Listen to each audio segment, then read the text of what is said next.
सर्वसामान्यांच्या हक्काचा आवाज जागर जनस्थान।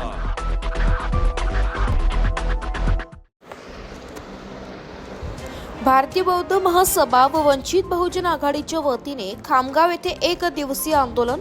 वंचित बहुजन आघाडीचे अध्यक्ष ॲडव्होकेट प्रकाश आंबेडकर व भारतीय बौद्ध महासभेचे कार्याध्यक्ष भीमराव आंबेडकर यांच्या आदेशानुसार संपूर्ण राज्यात एक दिवसीय धरणे आंदोलन करण्यात आले। त्यानिमित्ताने आज बुलढाणा जिल्ह्यातील खामगाव शहरात भारतीय बौद्ध महासभा व वंचित बहुजन आघाडीच्या वतीने एक दिवसीय धरणे आंदोलन करून उपविभागीय अधिकारी यांना निवेदन देण्यात आले।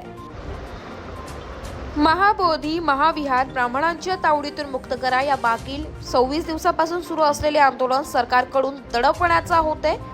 बोधगया राज्य आणि केंद्र सरकारने बोधगया येथील महाबोधी महाविहार हे ब्राह्मणी कर्मकांडापासून मुक्त करून बौद्धांच्या ताब्यात द्यावे, तसे संविधान लागू होण्यापूर्वीचा बोधगया टेम्पल ऍक्ट कलम 1949 चा कायदा रद्द करून बौद्ध धर्मीयांच्या भावना दुखवणाऱ्या पुरोहितांवर कायदेशीर कारवाई करावी, याकरिता सनदशीर मार्गाने बोधगया येथे मागील 26 दिवसांपासून आंदोलन सुरू आहे।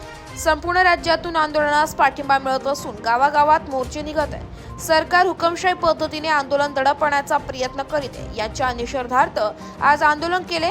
यावेळी भंते राज ज्योती, भारतीय बौद्ध महासभेचे जिल्हा अध्यक्ष किशोर शेगोकार, वंचित बहुजन आघाडीचे जिल्हाध्यक्ष देवाभाऊ हिवाळे, महिला आघाडी, समता सैनिक दल यांच्यासह उपासक व उपासिका मोठ्या प्रमाणात उपस्थित होते। जागर जनस्थानकरिता प्रतिनिधी इस्माईल शेख, शेगाव, बुलढाणा। श्रद्धेय बाळासाहेब आंबेडकर यांच्या आदेशावरून व भीमराव आंबेडकर यांच्या आदेशावरून महाबोधी महाविहार मुक्त करण्यासाठी, तसेच 1949 चा जो अन्यायकारक कायदा आहे तो रद्द करण्यासाठी हे वंचित बहुजन आघाडी तसेच भारतीय बौद्ध महासभा यांच्या संयुक्त विद्यमाने आज आंदोलन करण्यात हे जो 1949 चा कायदा आहे तो रद्द करण्यात यावा आणि महाबोधी महाविहार जे ब्राह्मणांच्या ताब्यात आहे ते बौद्ध भिक्खूंच्या ताब्यात देण्यात यावे।